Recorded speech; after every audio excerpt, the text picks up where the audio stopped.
Satu ekor harimau Sumatera berhasil ditangkap di kawasan hutan Sampali, Kecamatan Kluwet Tengah, Kabupaten Aceh Selatan.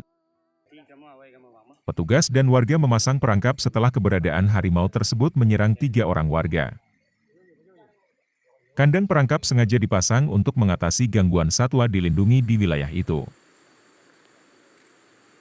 Dikutip serambinews.com, harimau tersebut diketahui masuk perangkap pada Sabtu 4 Februari. Terdapat beberapa luka di bagian tubuh harimau yang diperkirakan akibat perlawanan dari warga saat diserang harimau. Sebelumnya, 2 orang petani dan seorang tim patroli kehutanan mengalami luka serius akibat diserang harimau. Setelah masuk perangkap, satwa dilindungi tersebut dievakuasi dari hutan melalui sungai dan dibawa ke kantor Taman Nasional Gunung Lesar di Tapak Tuan, ibu kota Kabupaten Aceh Selatan.